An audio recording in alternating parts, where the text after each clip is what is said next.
So I got something for you here today. Yeah. Because All right. I think you were probably the best left tackle this team's ever had, and one of the best players, probably the Iron Man of your time. So we're going to expand the Hall of Honor. So I want to have you as as the class of the first inductees. Oh man, that's awesome. Yeah, Thank you. From everything I heard about you, you deserve it. Well, thank you. That means a lot to me. That's outstanding, and obviously it'll mean a ton to my family as well. So thank you for doing that. Thank you for saying that.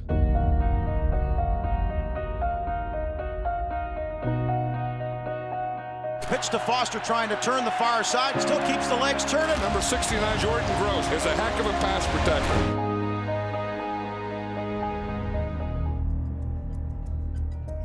What do we need to plant in the big fields when it stops raining? What crop? Oats. Oats, yep. And who's he feed the oats to? Cows. Yeah, and what do they do? Make Make milk, yeah, on his dairy, that's right. Oh, he knows it all, he knows the ropes. We are heading down I-84 to Fruitland, Idaho, my hometown, where our farm is, Little Buddy Farm. Boone rides with us to the farm, 3 days a week? And he loves it. He's the farm manager. He knows what's going on.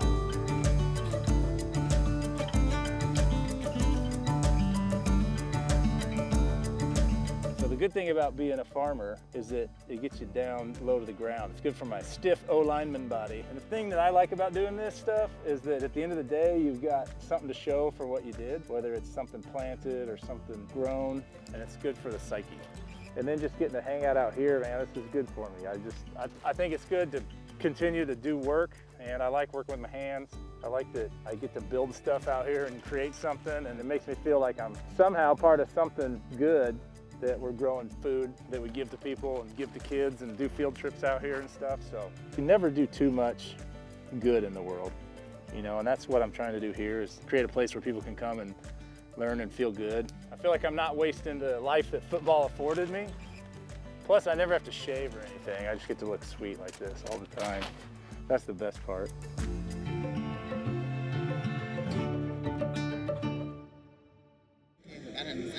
Minnesota Vikings are now on the clock. Danny, the clock is winding down on the Vikings. I'm not sure Minnesota was going to take him anyways, but because they didn't turn in their pick, we did. But Jordan was the guy we had targeted. We needed help at left tackle, and Jordan, a lot like Julius Peppers, he was our starter day one. I think everybody knew that Jordan Gross was the top left tackle in that draft. He was actually talked about a lot as a top 5 pick. And I mean, we jumped at the chance because, again, we saw a guy that had both dominating traits in the pass game and the run game. And you didn't find that. You don't find that at left tackle. So we felt fortunate to get him where we did. Something about Utah, right? Steve Smith and Jordan Gross. Again, Steve was a 3rd-round pick. Jordan comes in as a top 10 pick. So 14 years of my 18 years of football, from college to the pros, I've always had this number 69 to look to the left of in the huddle, that I've always known he'll be there.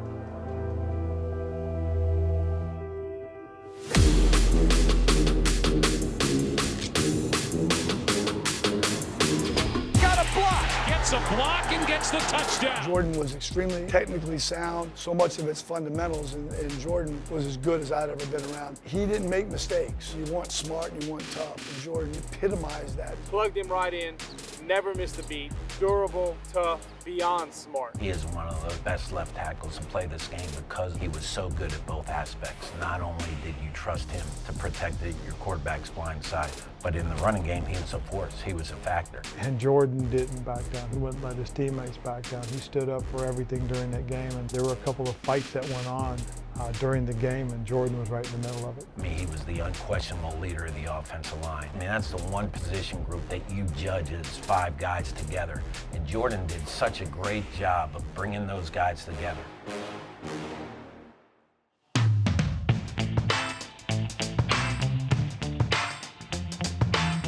He was one of the funniest guys in the locker room. I mean, if you went in the locker room and said, okay, who's the biggest prankster in this locker room? You might have pointed to Ryan Khalil, but you wouldn't have pointed to Jordan Gross, but Jordan did everything behind the scenes. He was the puppet master, so to speak. He understood, he knew when was the right time. And when things got really serious, he helped to lighten the mood. From what I've seen of NFL offensive lines, being funny is absolute a necessity. Yeah, him and Ryan Khalil and that group of guys, they were the ringleaders of the prank. That just brought that levity that's needed in a real pressure situation. Jordan was like that. He's very funny. Things got real tight, or maybe pressure started mounting a little bit. You know, he kept it loose, kept it fun.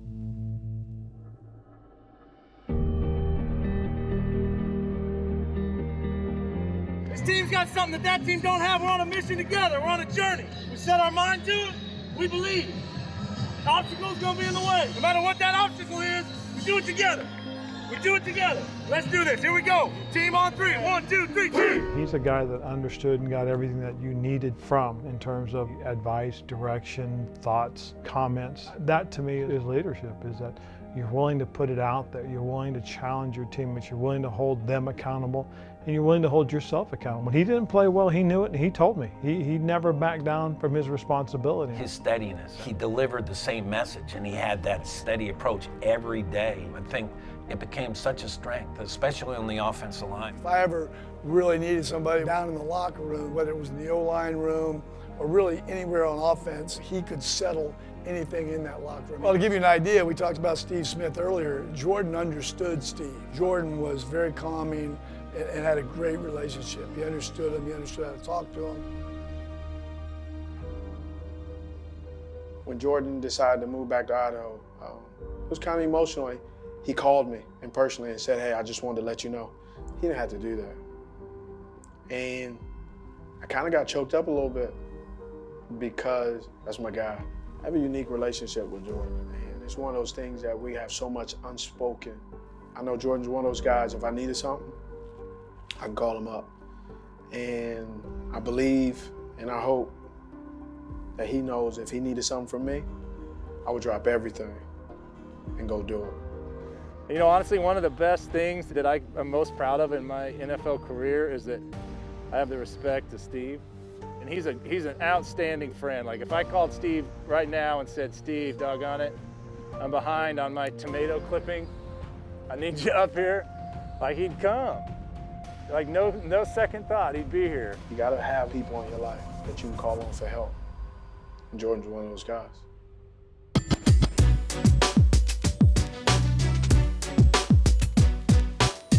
So I made a trip back to Charlotte to do pre-release stuff for the Hall of Honor. And we got sized for jackets and busts and shot photos and videos and things like that. But when we were doing the bust, I said, are we doing like what we looked like when we were playing or what we're doing now? I said, well, goodness, please pick a picture that looks decent when you make the bust of me, because there was some highs and some lows definitely of the looks then. But it was really neat. I know the Panthers are making this a big deal, and it makes me on the receiving end of that feel like it's not just something that they want to do to check it off the box. It really means a lot to the team, and it's awesome.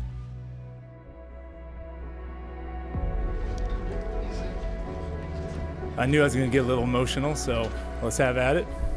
To be able to play 11 years in one spot, it's pretty awesome. It's pretty awesome, but I know it's time for me to go.